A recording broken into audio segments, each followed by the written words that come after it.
चलिए दोस्तों शुरू करते हैं। इस वीडियो में हम जानेंगे कि जो कर्नाटका एंट्रेंस एग्जामिनेशन यानी KEA केसट के एग्ज़ाम में क्या क्या करना चाहिए और क्या क्या नहीं, उसके जो इंस्ट्रक्शन दिए गए हैं हमें एग्ज़ाम में कैसे जाना है, क्या करना है, क्या अलाउ है, क्या अलाउ नहीं, आज हम उसके बारे में डिस्कस करेंगे।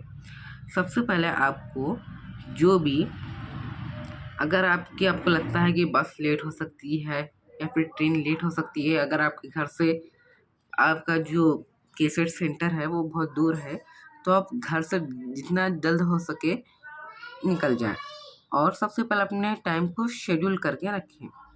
और आपको वहाँ पे calculator, electronic equipments, mobile phone, फिर वायरलेस सेट्स, ब्लूटूथ, जो कुछ भी चीज़ें होती हैं जो इलेक्ट्रॉनिक्स है, और जो बुक्स, नोट्स और चिट्ठी वगैरह कुछ भी अलाउ नहीं है एग्ज़ाम में। जी फ्रेंड्स, और यहाँ पे हमें दिया गया है कैंडिडेट को तभी अलाउ किया जाएगा एग्ज़ाम में जब उसके पास एग्ज़ामिनेशन हॉल टिकट होगी, यानी जो केसट की तरफ से जो हॉल टिकट आ चुकी है वो आपके पास होना कंपलसरी होगा।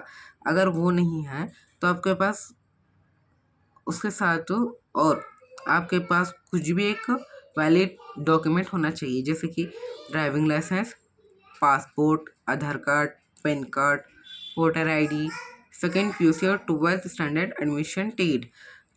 याद रखिए फ्रेंड्स, अगर आप आधार कार्ड ले जाने वाले हैं तो ओरिजिनल लेके जाएं।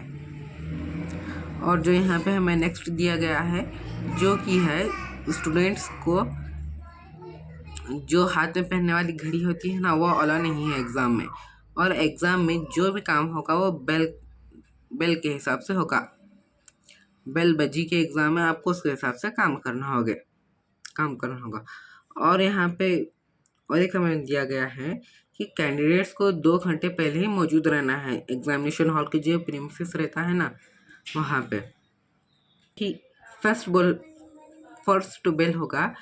जल्द ही आपको अपनी अपनी सीट जो है ना सेंटर में कहाँ पे है वो जाके ढूंढनी है, जल्दी से जल्दी जाके आपको बैठना है। और जैसे ही थर्ड बेल बजेगी आपको एग्ज़ाम में अलाउ किया नहीं जाएगा। और जो आपको सिर्फ और सिर्फ ब्लैक और ब्लू पेन यूज़ करना है, वो भी बॉल पॉइंट पेन।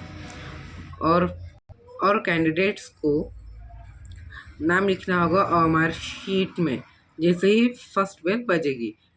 फिर सीटी नंबर लिखना होगा और वहाँ पे सर्कल करना रहता है, आपको सीटी नंबर सर्कल करना होगा, और जो भी राउंड जो होते हैं नंबर वगैरह, और ऐसे ही चलता रहेगा। और वहाँ पे आपको अपने क्वेश्चन बुकलेट का version code, question booklet number लिखना होगा।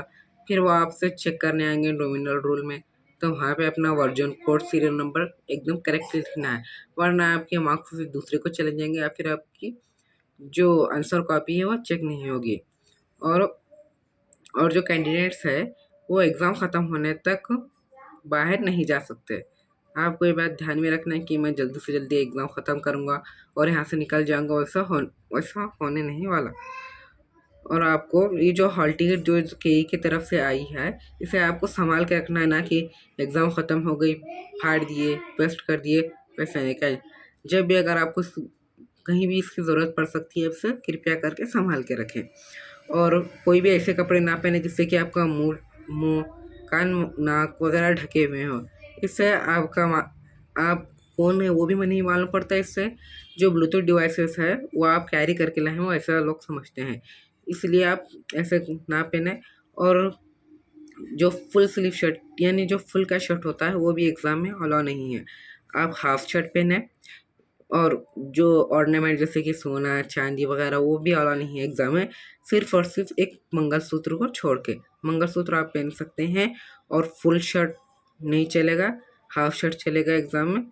अगर आप और जो की का ड्रेस कोड है वो है हाफ शर्ट एंड पैंट, आपको फुल शर्ट एग्ज़ाम में अलाउ नहीं होगा। और अगर आप चाहें तो स्कूल ड्रेस भी पहन के जा सकते हैं, लेकिन ज़्यादातर बच्चे तो सिविल ड्रेस में ही आएंगे। आप भी कलर ड्रेस या फिर सिविल ड्रेस पे लेके जा सकते हैं, लेकिन ध्यान रहे कि वो कट यानी फुल स्लीव ना हो, शॉर्ट स्लीव हो। ओके। और जैसे ही आपने हॉल टिकट एक बार डाउनलोड कर लिया तो केयरफुली उसे वेरीफाई कीजिए, जो भी इसके अंदर नेम है, आपका पेरेंट्स नेम, जो कुछ भी एडमिशन टिकट नंबर, जो कुछ भी है वो सब अच्छे से जांचने के बाद अगर उसके अंदर कुछ गड़बड़ी है तो आप कई की जो वेबसाइट है वहाँ से जाके वहाँ पे नोटिस में कुछ डाल सकते हैं। Okay friends, thank you.